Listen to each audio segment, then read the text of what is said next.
No entendemos los tiempos de Dios, pero también no hemos entendido la fiesta del Señor, en el cual el Nuevo Testamento dice que son sombras proféticas de cosas por venir.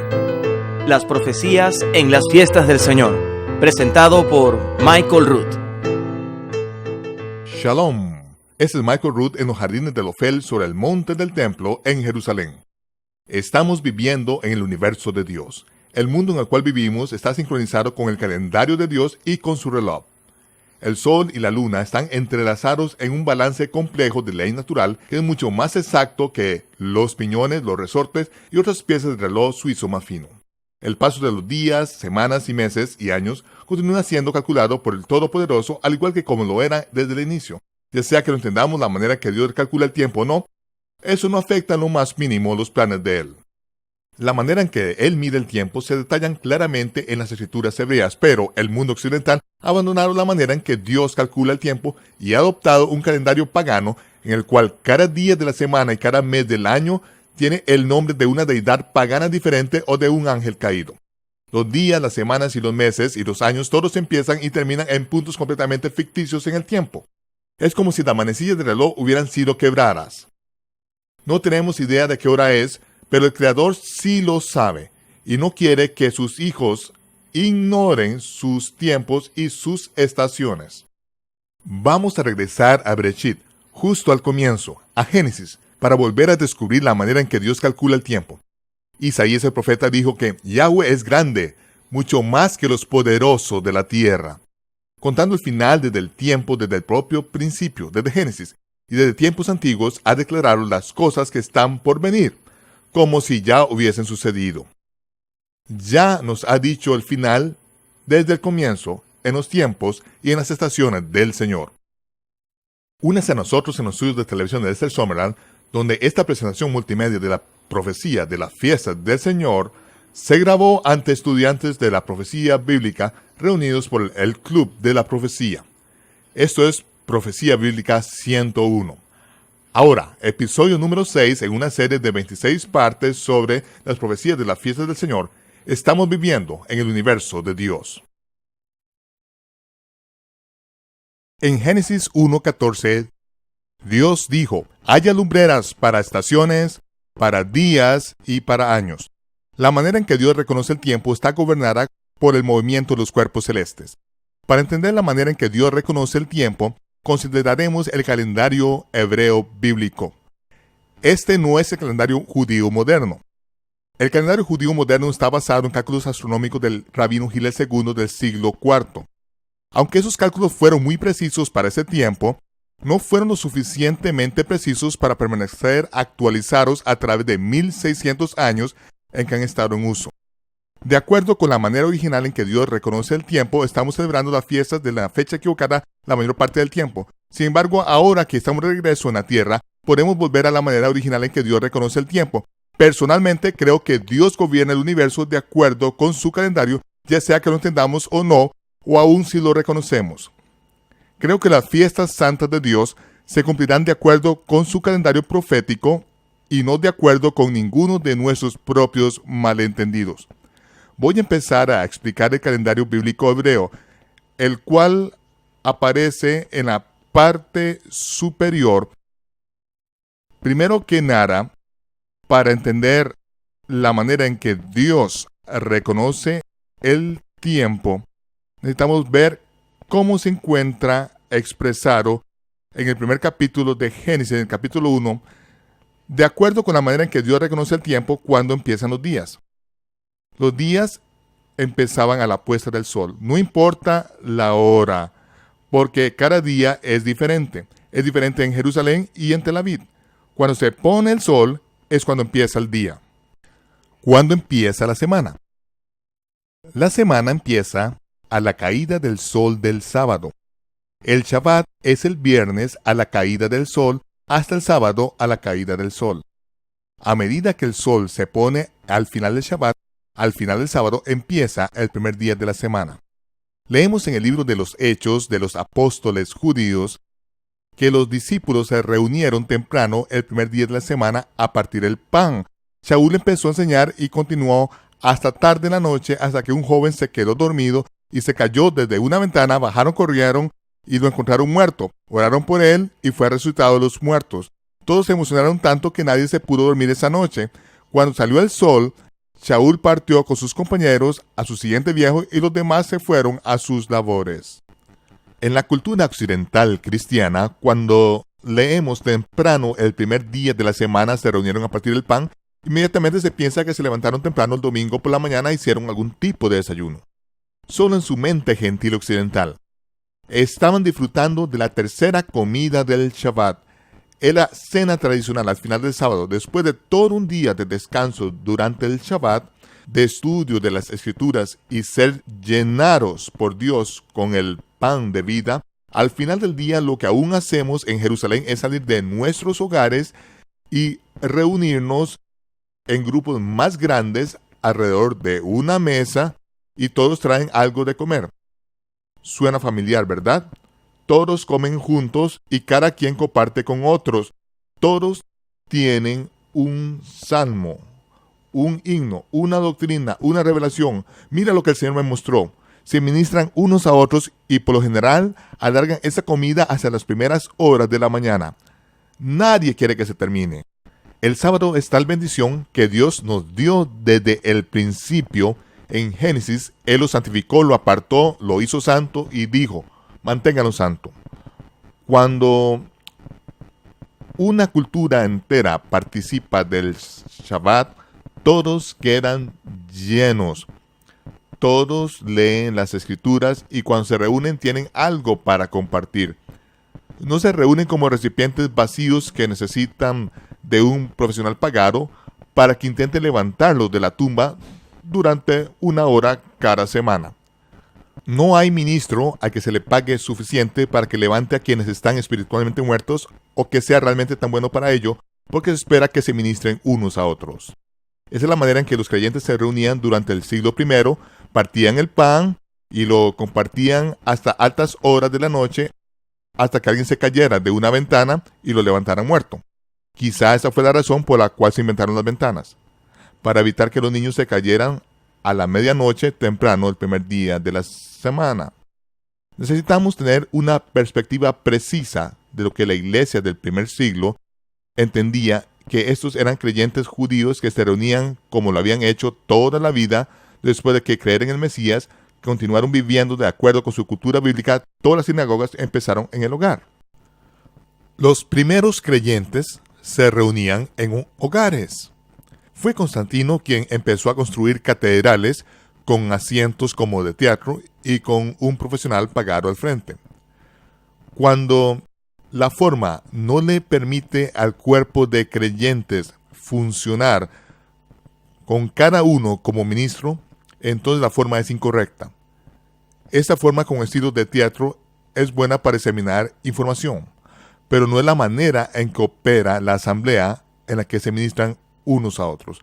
Yo puedo ministrar de esta manera, pero tiene que haber una función de pleno compartir en el cuerpo de creyentes. Todos necesitan ministrarse unos a otros hasta que todos lleguen a la plenitud y la estatura del Mesías. Esa es la meta. Suficiente predicación. Volvamos a lo del calendario. De acuerdo con la manera en que Dios reconoce el tiempo cuando se inician los meses comienzan cuando aparece el primer rayito de luna. Hay un mikra, un ensayo que se practica para determinar cómo se establece. Cuando aparece el primer rayito de luna es cuando se inicia el nuevo mes. Luego la luna se ve más y más hasta que se convierte en luna llena a mediados del mes. Luego decrece hasta que no se ve más. Cuando aparece el primer rayito de luna es cuando se inicia el siguiente mes. Vemos que el ciclo lunar o mensual dura exactamente 29.530587 días, lo que significa que hay meses de 29 días o meses de 30 días, uno u otro, dependiendo de cuándo se detectó el primer rayito de la luna nueva. La siguiente pregunta sería, ¿cuándo empiezan los años? Y para ver cuándo empiezan los años, primero que nada quisiera que vieran un cuadro y observen el mes del Aviv. En la Biblia aparece el mes del Aviv, el mes del Aviv. En hebreo se pronuncia Aviv. Noten que a veces escribo Aviv y a veces Aviv. Después del cautiverio en Babilonia, recibió el nombre de Nisan. El mes de Aviv, por lo general, concuerda con la primera luna después del equinoccio invernal, pero así no es como se determina. Vamos a ver que la manera en que Dios reconoce el tiempo permite que entendamos cuándo empiezan los años. Y cuando estuvimos en la tierra de Egipto, Dios mandó una plaga de granizo justo antes del éxodo. Destruyó la cosecha de cebada porque la cebada estaba Aviv, pero no dañó algunos de los otros cultivos. Cualquiera que sea el significado de la palabra Aviv, primordialmente se refiere al nivel de madurez de la cebada. Fue en el mes en que la cebada estaba Aviv cuando salimos de la tierra de Egipto. Yahweh dijo: este será el comienzo del año para ustedes, el comienzo de los meses, porque en el mes del Aviv ustedes salieron de la tierra de Egipto. El mes del Aviv fue el mes en que la cebada estaba Aviv. El granizo cayó y destruyó la cebada porque estaba Aviv. Tenemos esos parámetros que fueron establecidos para el comienzo del año. Sabemos que cuando llegamos a la tierra de Israel, se nos exigía que subiéramos a Jerusalén a celebrar la fiesta de los panes sin levadura cada año durante el mes del Aviv. Cuando subimos durante la fiesta de la Pascua, la fiesta de los panes sin levadura, debíamos recoger 10 gómeres de la nueva cebada cosechada. La cebada debía ser cosechable. Tenía que ser madura y cosechable durante la fiesta de panes sin levadura. Sabemos que 15 días antes de la fiesta, la cebada tenía que estar Aviv. Cualquiera que sea el significado de Aviv, significa que 15 días después va a ser cosechable. Puede que tenga que escuchar de nuevo esto varias veces para entender la dinámica de lo que estoy hablando aquí, pero intentaré aclararlo. Cualquiera que sea el significado del Aviv, 15 días después esa cebada va a ser cosechable. Esa cebada en Aviv determina el comienzo del primer día del año. Dentro de poco entraremos en más detalles. Vemos que el primer mes se llama el mes del Aviv. Después del cautiverio de Babilonia se llamó Nisan. Aviv corresponde al mes de marzo o abril en el calendario gregoriano, o como le llamo afectuosamente, el calendario pagano. Luego tenemos el segundo mes, que es el mes de Ayar. El tercer mes, Siwan. El cuarto mes en el calendario judío se llama el mes de Tamuz. ¿De qué trata el mes de Tamuz? ¿De dónde viene ese nombre? Leemos en el capítulo 8 de Ezequiel cómo Dios lleva a Ezequiel por el pasillo de atrás del templo. Por revelación, Ezequiel atraviesa la pared y en el pasillo de atrás Dios le dice: cava más profundo, veamos qué ocurre entre bastidores. Dios lo lleva al templo y le muestra lo que sucede allí. Y Dios dice que es una abominación. Dios le dice, además, te voy a mostrar una abominación aún mayor. Dios le muestra a unas mujeres que lloran por Tamuz. Que las mujeres lloran por Tamuz era una abominación. ¿Quién es este Tamuz?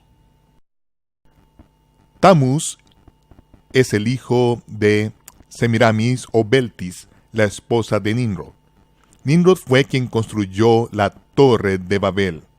De acuerdo con la adoración y enseñanza babilónica del dios Sol, cuando murió Nimrod, ascendió al cielo y se convirtió literalmente en el Sol. Ahora es el dios Sol babilónico. La esposa de Nimrod, Semiramis, mucho tiempo después queda embarazada, pero no de la manera en que uno esperaría. Queda embarazada porque los rayos del sol, Nimrod, su esposo muerto, la han embarazado. Ahora va a dar a luz al dios Sol renacido. Le pone por nombre Tamuz. La fecha de su nacimiento es el 25 de diciembre. Ahora, esto realmente no son noticias para los israelitas. Recuerda que estuvimos en Egipto. El nacimiento del dios Sol Ra también se celebra el 25 de diciembre. Toda la adoración del sol se originó en Babilonia, puesto que fuimos llevados en cautiverio a Babilonia. Saber que el dios Sol babilónico nació el 25 de diciembre Muchos años después, cuando Antíoco Epífanes llegó y conquistó Jerusalén, asó un cerdo en el altar de bronce, profanando así el altar. Luego erigió en el templo una estatua de Zeus, en el dios sol griego, el cumpleaños de Zeus, el 25 de diciembre. Muchos años después, los romanos tenían el hábito de crucificar judíos, los torturaban hasta morir en una cruz de Mitra. Mitra era el dios sol romano. Busque en una enciclopedia y notará que el nacimiento de Mitra se celebra el 25 de diciembre. Hay un día que le garantizo que Yahshua de Nazaret no nació. Es el 25 de diciembre. Este día solo tiene que ver con adoración pagana a Dios Sol. De esto se trata lo del asunto de Tamuz. El 25 de diciembre, en un calendario aún más antiguo, el calendario juliano, el 25 de diciembre ocurría en el solsticio del invierno.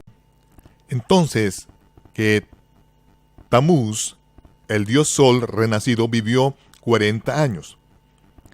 En su año 40, fue muerto en un accidente de cacería, atacado por un cerdo salvaje. Entonces, después de esto, se establecieron 40 días de llanto, uno por cada año de su vida.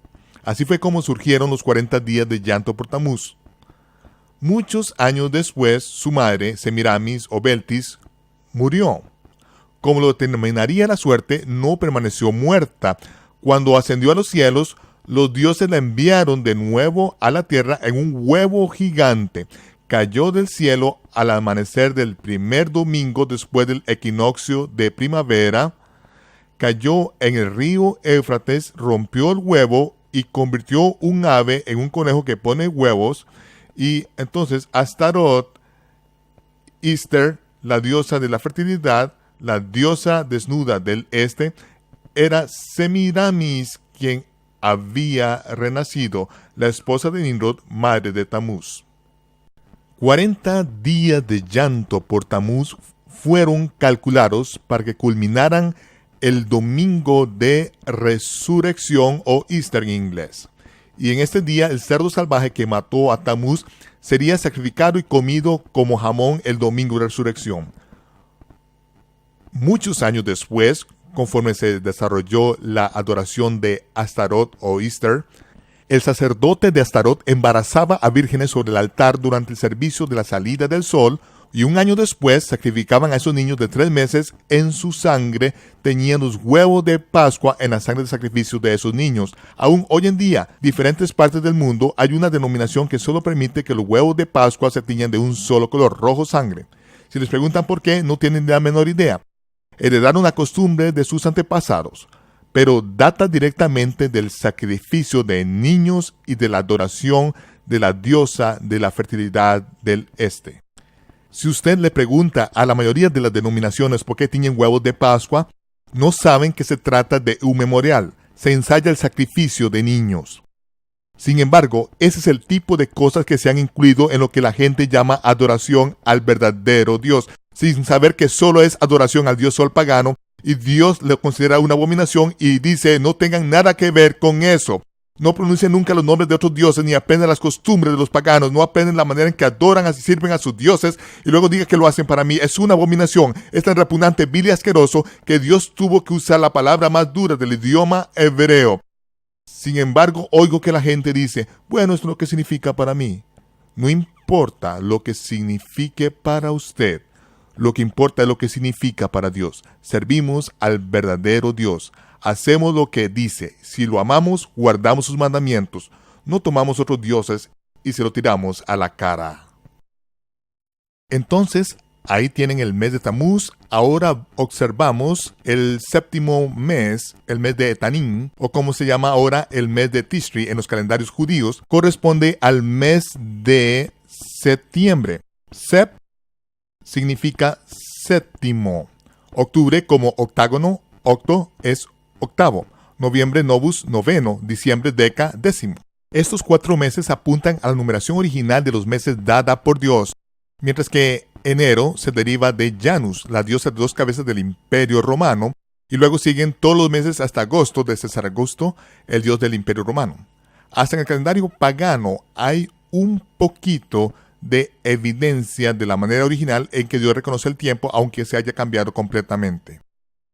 2 años antes del 1 de enero del 2000, yo escribí que Y2K es discutible, completamente irrelevante. El 31 de diciembre del 1999 a la medianoche no es el comienzo de un día, no es el comienzo de una semana, ni es el de un mes o año, no es el comienzo de un milenio. Hasta el calendario pagano, el milenio no empieza sino hasta el 2001. Todo lo que puede posiblemente ser es un problema de código de computación en los dos códigos. Y2K no tiene nada que ver con el cumplimiento de la profecía en el horario profético de Dios. Había gente que decía que el Mesías va a regresar a la medianoche del 1 de enero o a la medianoche. Eso es ridículo. Y alguien publicó 88 razones de por qué va a regresar el Mesías el 8 de octubre de 1988. Y luego lo cambió a 93 razones de por qué en el 93. Todas estas cosas fueron consideradas porque la gente ignora los tiempos y los moedín de Dios. No debemos ignorar estas cosas. Nunca sabremos el día y la hora de estos sucesos. Pero podemos conocer los tiempos y las estaciones. Eso sí se nos permite restaurar la manera en que Dios reconoce el tiempo. Llegamos al final del año después de 12 meses lunares en los cuales cada mes tiene 29.5 días. Y dependiendo de cuándo se vea el primer rayito de la luna nueva, cada mes tiene 29 o 30 días. De modo que después de 12 meses se tiene un año tan corto como 354 días. Se puede ver fácilmente la manera en que el calendario solar y el calendario lunar se salen de sincronía, puesto que el ciclo solar es de 365.25 días. Dios proveyó una manera en que se pudiera ajustar estas cosas después del 12º mes. Cuando aparece el primer rayito de la luna, tenemos una pregunta. ¿Qué mes es? Regresamos y veremos cuál mes podría ser. Si la cebada al final del 12º mes está Aviv, a la aparición del primer rayo de la luna, entonces es el mes del Aviv. Si la cebada aún no ha alcanzado ese grado de madurez, el mes se llama Adar Bet o el 13º mes, para permitir que la cebada madure. Eso se torna muy importante en la manera en que Dios reconoce el tiempo, especialmente en el calendario profético. Vamos a ver ahora, conforme empezamos a resolverlo. Vemos cuándo empiezan los años. Empiezan en el mes de la cebada Aviv. En nuestro calendario vemos que Adar es el 12º mes del año lunar. El mes lunar es de 29.5 días, el año lunar podría ser de 354 días. Al tener 365 días el año solar, hay que sincronizar los calendarios solar y lunar de modo que la Pascua caiga en la primavera del año en el mes de la Aviv cada año. El calendario hebreo bíblico requiere de un 13º mes periódico para permitir la maduración de la cebada en la tierra de Israel. Jerusalén es donde se empieza a reconocer el tiempo. En la aparición de la luna nueva después de Adar, la cebada debe estar Aviv para que el nuevo mes sea declarado el mes de Aviv. Si no lo está, se declara Adar Bet. En 1999, durante la primavera, la luna nueva al final de Adar fue declarada Adar Bet. Los judíos queraitas encontraron que la cebada no estaba Aviv, tuvo que calcularse un mes Adar Bet. El moderno calendario rabínico o judío calcula un Adar Bet 7 veces cada 19 años, independientemente de si la cebada está Aviv o no en la tierra de Israel. Ese cálculo fue implementado cuando no vivíamos en la tierra de Israel. Había una razón para hacerlo. Ahora que vivimos en la tierra y podemos volver a la manera en que Dios reconoce el tiempo, en 1999 el calendario judío estaba adelantado un mes del calendario de Dios, por lo tanto fue en el otoño que el cálculo y el reconocimiento se alinearon. Michael Root regresará en tan solo unos momentos. Durante 2000 años, el calendario bíblico ha estado en desarreglo. Cuando Israel fue expulsado de su tierra por los romanos, se hizo problemático mantener un calendario correcto. Era difícil para la gente que estaba esparcida en 3 diferentes continentes determinar el mes de la cebada Aviv en la tierra de Israel. El pueblo judío entonces adoptó un calendario calculado que se aproximaba al mes del Aviv para determinar cuándo guardar las fiestas. pero este calendario estaba basado solamente en cálculos. El calendario romano, que fue dedicado al dios Sol romano, Sol Invictus Mitra, quien nació el 25 de diciembre, fue impuesto sobre las masas no judías, quienes completamente ignoraban la manera en que Dios calcula el tiempo. El emperador romano Constantino eliminó todo lo judío, todo de origen bíblico de su iglesia autorizada por el gobierno, y lo reemplazó por las rituales y observancias de la adoración del dios Sol de origen babilónico. El mundo antiguo se sumió en la Edad Media, cuando reinó completamente la ignorancia y la superstición religiosa por más de un milenio. El calendario bíblico aparentemente se había perdido en la antigüedad.